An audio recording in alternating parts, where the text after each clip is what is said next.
Jai Hind and good morning. I extend my New Year greetings to all of you and through you to every citizen of the country. As we also mark the auspicious occasion of Lodi Festival, Veterans Day and Army Day, I want to acknowledge the vital role you play in connecting the Indian Army with the nation. Your responsible and accurate reporting strengthens public trust and helps present the Army's work in its true perspective. Of course, Op Sindoor was a witness to both, that is the patriotism and over-enthusiasm. So the past year saw a sharp rise in the number and intensity of armed conflicts worldwide. These global shifts underline a simple reality. Nations that stay prepared prevail. In this backdrop, Operation Sindoor, India's calibrated and resolute response to cross-border terrorism, demonstrated our readiness, precision, and strategic clarity.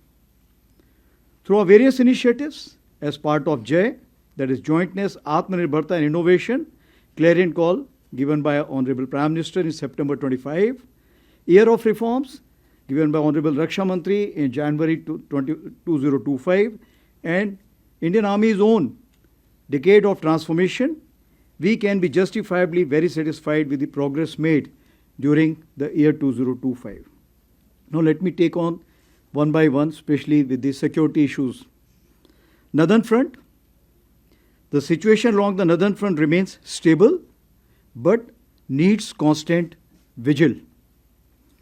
Apex level interactions, renewed contact, and confidence building measures are contributing to gradual normalization of situation that has also enabled grazing, hydrotherapy camps, and other activities along the northern borders. With our continued strategic orientation on this front, our deployment along the line of actual control remains balanced and robust. Concurrently, capability development and infrastructure enhancement are progressing through a whole of government approach. As regards the Western Front, following the Pahalgam terror attack, a clear decision to respond decisively was taken at the highest level. Op Sindoor was conceptualized and executed with precision. Through 22 minutes of initiation on 7th May and an orchestration that lasted 88 hours up to 10th May, the operation reset strategic assumptions by striking deep, dismantling terror infrastructure, and puncturing the long-standing nuclear rhetoric. The Army successfully destroyed 7 out of the 9 targets and thereafter played a pivotal role in ensuring calibrated response to PAK actions. As you may be aware, Operation Sindoor remains ongoing. Any future misadventure will be resolutely responded to. Here I must acknowledge the proactive role of all stakeholders at the national level, including CAPFs, int agencies, civic bodies, state administration, and other ministries, whether it's MHA, Maiti, Railways, and many more. Operation Sindoor was the best example of tri-service synergy under clear-cut political directive and full freedom to act or respond. In J&K, since 10th May, the situation along the Western Front and J&K remains sensitive but firmly under control. In 2025, 31 terrorists were eliminated, of which 65% were Pakistan origin, including the 3 perpetrators of the Pahalgam attack neutralized in Operation Mahadev. Active local terrorists are now in single digits. Terrorist recruitment is almost non-existent, only 2 in 2025. Clear indicators of positive change in J&K include robust development activity, revival of tourism, and peaceful Sri Amarnath Yatra, which saw more than 4 lakh pilgrims, exceeding the 5-year average. The theme of terrorism to tourism is gradually taking shape. As regards the Northeast, neutral, transparent, and decisive actions by security forces, along with many proactive government initiatives, have led to a marked improvement situation in Manipur during 2025. Peaceful conduct of Durand Cup, resumption of cultural festivals like Shiroi Lili, Sangai, and renewal of suspension of operations, that is SU, with Kuki insurgent groups in September 25, have been key markers of stability. In response to turbulence in Myanmar, a comprehensive multi-agency security grid comprising of Assam Rifles, Army and Home Ministry is working towards insulating the Northeast from spillover effects. With successful conduct of phase 2 elections in Myanmar, we should be able to engage each other more effectively now. As regards the HADR, Humanitarian Assistance and Disaster Relief, the Army operated across 2 neighboring countries and 10 states. It rescued over 30,000 people, and during the Punjab floods in Pathankot, some of you would recollect the daring rescue of the CRPF personnel by an Army aviation helicopter from a collapsing building. In the border states, where I have delegated full authority to my Div commanders, the Army was able to act even before formal requests were received from states. This reaffirms our role as the natural first responder during HADR crisis. Here, I must mention 14 Rajrif, Dharali, Uttarakhand, which lost 1 JSU 9 other ranks, continued to focus on the complete rescue operation and coordination at the initial stages. And that's what is the military motivation all about. Our 17 HADR bricks which we have planned are gradually taking shape pan-India. Now, the battle of the future will not be won by a single arm or even a single service. It will be a national level enterprise. The Honorable Prime Minister captured this vision through the mantra of Jai, where jointness integrates our effort, Atmanirbharta empowers our capability, and accelerated innovation drives ideas into action. So based on the lessons drawn during Op Sindoor and in line with the Indian Army's belief that change must come at the velocity of relevance, we prefix the verb acceleration to all our nouns, that is, initiatives. We followed what Subhash Chandra Bose once said, no real change in history has ever been achieved by discussions alone. It was a call for action, and I am happy to say that with guidance from the highest level, full trust of our Honorable Raksha Mantri, and encouragement from all stakeholders, the Indian Army has made significant strides. I shall now touch upon some important tangible updates on the 5 pillars of decade of transformation. Herein I must mention that the urgency for change has been catalyzed by the middle level officers of Indian Army and not by top down for a change. So the first pillar, that is the force restructuring, focuses on reviewing organizational structures to enhance multi-domain combat potency and utilize tail as teeth sharpener. This is a different term, tail as a teeth sharpener. Therefore, we have adopted a spiral development approach centered on organization as well as equipment. We have reoriented and created several structures. Rudra Brigade for high-tempo multi-domain operations, Bearer battalions, that is the light commando battalions for agility and disruptive effect. Similarly, Shaktiban regiments and Divyastra batteries for artillery will use US and counter-US for extended reach and real-time targeting. Ashni platoons of infantry platoons and some other organizations which are on the design board as of now will enhance precision, surveillance and strike options at the tactical as well as operational level. All of this will enhance our cumulative combat effectiveness.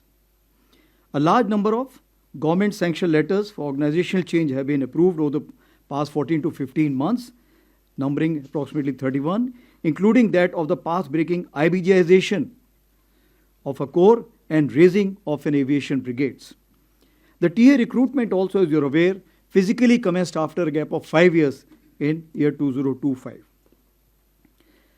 Moving on to pillar number 2, modernization and technological infusion remains a continuous and dynamic endeavor. Our modernization priorities focus on improving mobility and protection, strengthening network-enabled operations, enhancing communication system, deploying terrain-specific EW system, inducting new generation munitions, and expanding US and counter-US capabilities.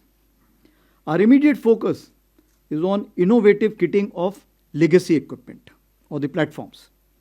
The next phase involves developing new systems and finally culminating in network-enabled multi-domain operations.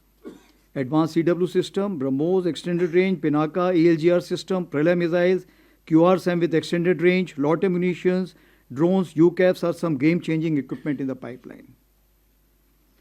As for the emergency procurement 1 to 6 are concerned, they have sharply reduced acquisition timelines and created opportunities for Indian industries. The funding has increased substantially, especially for EP6.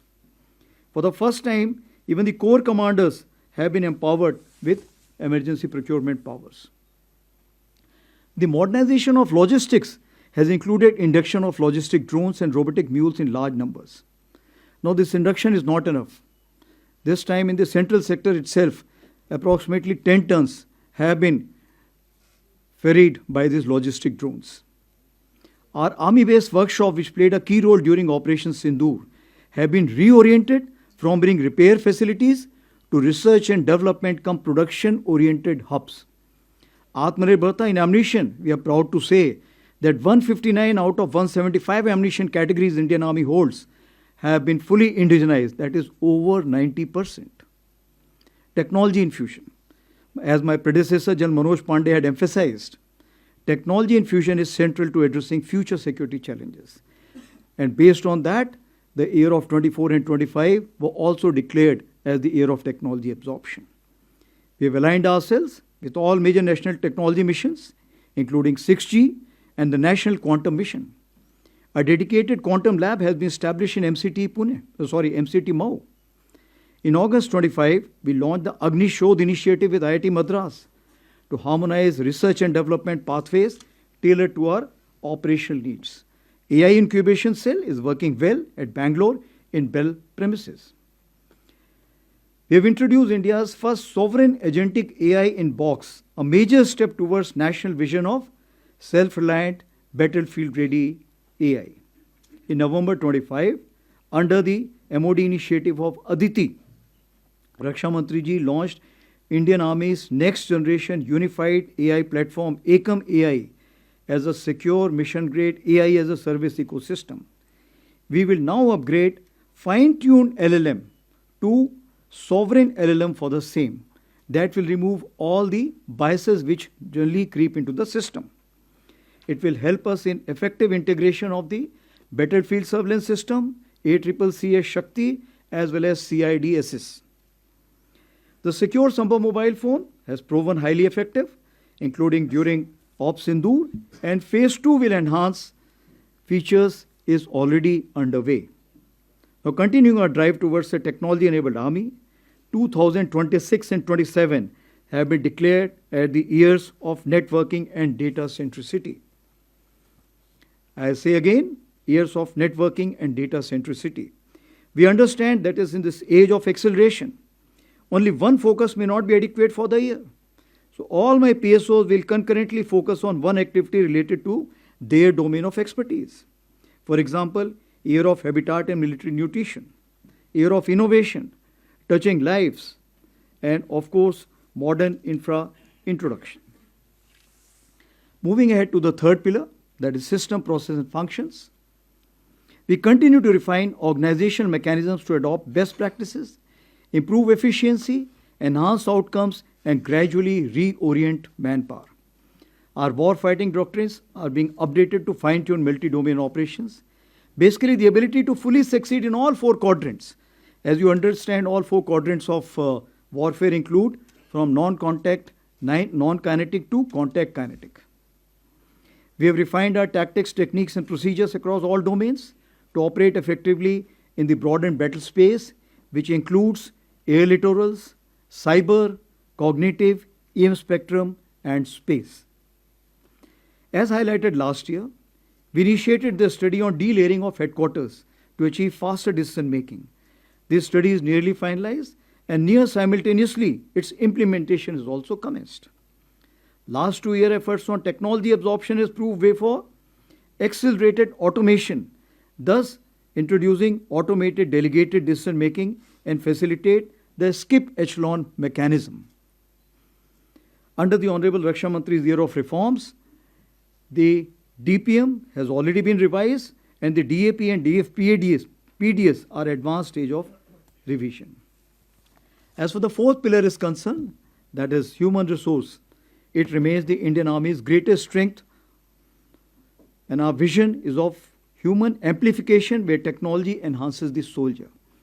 Mind you, I keep saying that we must ride on the technology and not allow the otherwise. The welfare and empowerment of our personnel, veterans, Veer Naris and their families remain central to our ethos. Regarding women officers and women soldiers, feedback on performance has been quite encouraging. We are expanding progressively, and as I had mentioned last year, we are now test bedding limited entries into the Territorial Army Home and Hearth with 36 vacancies. We have also opened up medical non-tech as well as Army Education Corps for the same. As announced last year, all women skydiving display team at Batinda was created, and now it has 12 members and they have completed approximately 520 jumps. To strengthen fiscal standards as a team all across the ranks and ensure fit mission-ready units, CPT 26 has been promulgated as a common physical proficiency benchmark from soldier up to the Chief of Army Staff. For the welfare of our veterans, Project Naman was launched in August 2024 with 14 centers. It's a single window for all requirements which a veteran may have.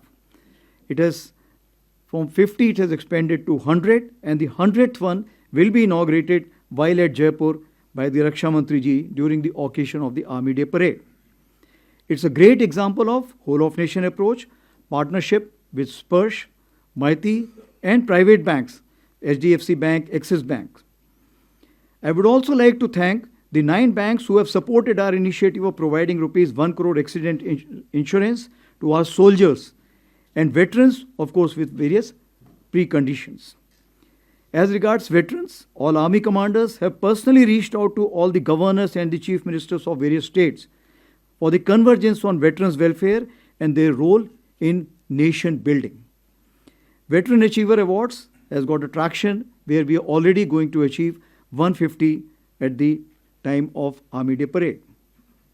As for the jointness integration is concerned, the fifth pillar, Operation Sindoor was a powerful demonstration of coordinated joint service planning and execution. The mandate for jointness and integration has been clearly defined at the highest level. As you are aware, we are progressing towards integrated structures in form of theatre commands. This is a deliberate, consultative and well-synchronized process to which the Indian Army is fully committed from day one. Now to expand the arc of jointness, multi-domain synchronization, accordingly the Army has expanded its arc of jointness to deepen cooperation with CAPFs and multiple ministries. Communication support has been extended to forward CAPF units, about 40 BSF and ITBP units, integrated into the Army's Network for Spectrum, that is NFS. We are examining common chains for ammunition, health, services and supply systems. As for effective multi-domain operations execution, deeper civil-military industry collaboration will be essential. We have conducted convergence capsule at 28 locations along the border states, especially 8 border states where over 700 attendees from the civil side have been there. Even the Higher Command course, which is a classified course, has been opened up for 2 weeks this year for 40 participants from the policy, academia as well as the industry. Now in capability building development, the academia industry military troika remains central. The Army has shed traditional inhibitions and continues to reach out sharing concepts, sending officers on deputation and opening ranges and testing facilities to the industry. We do encourage veterans to act as a bridge between services and industry as well as academia. We are supporting the funding startups and have started the Army internship program across 8 verticals. We are happy to note that over 50,000 applications were received for 50 vacancies for the period of Jan to June 2026. And aligned with India's foreign policy vision of Vishwabandhu and Vishwamitra, the Indian Army has firmly established itself as a proactive instrument of military diplomacy. We remain a leading contributor to UN peacekeeping with over 4,000 personnel, including more than 100 women peacekeepers deployed across 9 out of 13 missions. Our recent engagements include 3 high-impact precedent-setting events. The first ever conference on women peacekeepers, Women in Peacekeeping, a Global South Perspective. This was a conclave of Global South held in Feb 2025. The United Nations Women Military Officers Course and Military Medicon with 42 officers from 15 countries in August. And the first ever United Nations Troop Contributing Countries Chiefs Conclave, which brought together senior military leadership from 32 troop contributing nations. Now, these initiatives reinforce India's trusted role in global peace and stability. Recently launched Friends for Life website is now getting major traction. It is to connect all friendly foreign countries' officers attending courses in India for lifetime connectivity. As regards nation building, our efforts are aligned to 4 broad lines of effort: border area development, catalyzing economic growth, self-reliance, HADR, and ecological conservation and sustainability. These initiatives leverage the Army's outreach, presence and organizational strength to advance national priorities. Now, guided by the philosophy of Prakriti Sang Sena, Suraksha Bhi, Sarakshan Bhi, the Army has undertaken major ecological and sustainability initiatives. Our 10 ecological task force battalions have planted 10 crore saplings. For better coordination, in October 2025, Ministry of Environment and Forests has nominated Major General rank officers as wildlife wardens in each of these states. We are very closely involved in 2 conservation efforts, the Great Indian Bustard and the Snow Leopard. As regards sports, 88 international and 457 national medals have been won by Indian Army, which include the 18 boys and 2 girls sports company raised by Indian Army. So overall, as we concluded 2025, I feel that in 2026 we'll be able to steadily progress towards a different Indian Army, capable of thinking smart, seeing all, striking deep, moving fast, connecting domains, controlling or coordinating information, standing resilient, and most importantly, winning together with support from each of our countrymen.